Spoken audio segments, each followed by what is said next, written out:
All right, today we're diving into an idea that is, well, it's pretty radical. It's an idea that fundamentally challenges what we think science is even for. And if we follow it through, it might just completely change how we see, well, everything. So let's just start with a really basic question. What is the point of science? I mean, all of it. Biology, physics, cosmology, the whole shebang. What is it actually trying to do? Now, if you ask most people, you'll probably get the same answer. Science is all about making accurate predictions. Forecasting the weather, figuring out where a planet's going to be in its orbit, or just knowing what's going to happen in an experiment. But is that really all there is to it? Is that enough? Believe it or not, this whole prediction-first idea actually has a fancy name. It's called instrumentalism. And it basically says that scientific theories are just tools. They're instruments, like a hammer or a wrench, and their only job is to give us the right numbers so we can predict what's going to happen next. But just think about that for a second. Is a prediction all by itself really what we're looking for? Does a theory that just spits out a number with no real substance behind it actually feel like, well, like science? Okay, to see why this is a problem, let's look at a totally absurd example. Imagine I came up with a new scientific theory: eating a kilogram of grass cures the common cold. Now, technically, that's a perfectly good theory from an instrumentalist point of view. It makes a prediction we can test, right? We could set up clinical trials, gather data, but of course we wouldn't. We'd laugh it out of the room. So why? The reason is simple. We reject it on the spot because it gives us absolutely no explanation. There's no story, no mechanism. It doesn't tell us why grass would do anything to a virus. And that right there gets to the real heart of what science is. We don't just want to know what will happen. We are obsessed with knowing why. We demand an explanation. And this leads us to the real engine of all scientific progress: the power of a good explanation. It's this shift from focusing on what to focusing on why. So, what does it even mean for an explanation to be good? Well, for starters, it's all about that why, not just the what. It's like popping the hood on a car. It describes the inner workings of things. A good explanation tries to get at how things really are, not just how they look on the surface. And the best ones, they tend to be coherent, elegant, and simple. When you put them side by side, the difference is just huge. Instrumentalism is all about prediction. It's just asking what will happen. It treats science like a tool. But this other view, this focus on explanatory science, is about understanding. It's always asking, why does it happen? It sees science as a path to actual knowledge. Okay, so if we agree that good explanations are key, that actually helps us bust another really common myth about science. This idea that everything, and I mean everything, can just be boiled down to fundamental physics in the end. Yeah, this idea has a name too. It's called reductionism. It's the view that all scientific explanations really just work by breaking things down into their smallest possible parts. You know the story. Psychology is just biology, biology is just chemistry, chemistry is just physics, and at the very bottom of it all are atoms and forces. But here's a fantastic thought experiment that shows why that's not the whole story. Let's ask a very specific question. Why is this one particular copper atom, right here, at the very tip of the nose of the Winston Churchill statue in London? Now, if you're a hardcore reductionist, your answer would have to be about physics. You'd have to talk about the trajectory of that atom from some mine, the forces exerted on it by all the other atoms around it, the incredible complexity of smelting and sculpting. And you know what? In theory, you could calculate it all. But would that explain why it's there?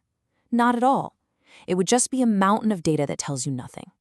The real explanation, the one that actually makes sense, exists at a much, much higher level. That atom is on that nose because Winston Churchill was considered a great leader, because the Allied powers won the Second World War, because it's a tradition in our culture to honor leaders with statues, and because bronze, which contains copper, is the traditional material for statues. See? This explanation is about history, culture, and ideas, things that have no meaning at the level of physics.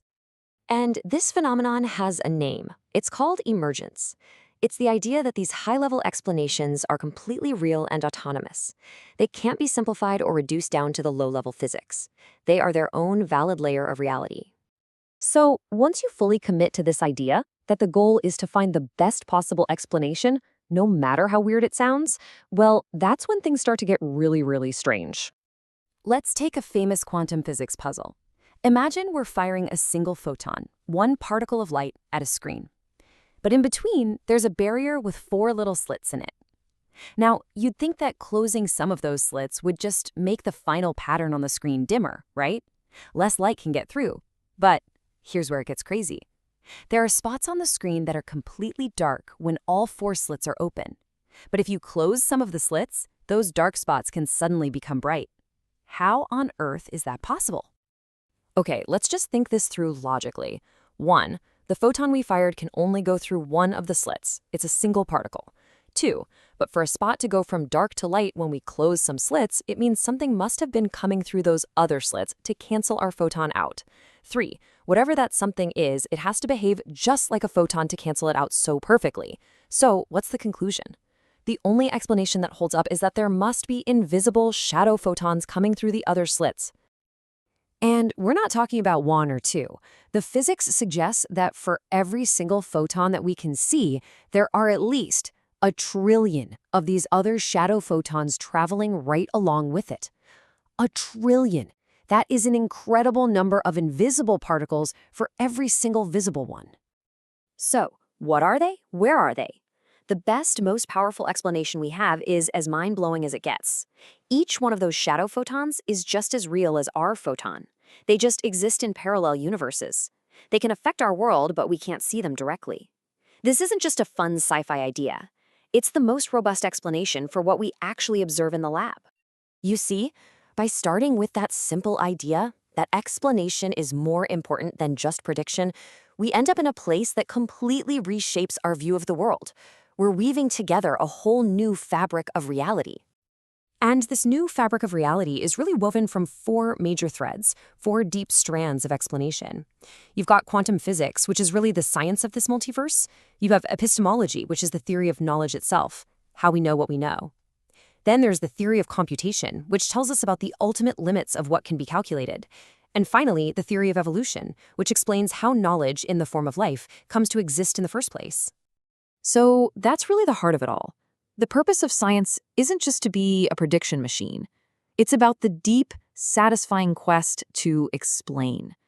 And once you truly commit to finding the best explanations, you find yourself on a path that reveals a reality that is just so much bigger, so much weirder, and frankly, so much more amazing than we ever thought possible. In the end, this isn't just some academic debate. The real question is so much deeper. It's about whether the fabric of reality itself is truly unified and comprehensible. It's asking if the universe is, at its core, something that we can actually understand, and if the quest for explanation is the only tool we have that's powerful enough to even try.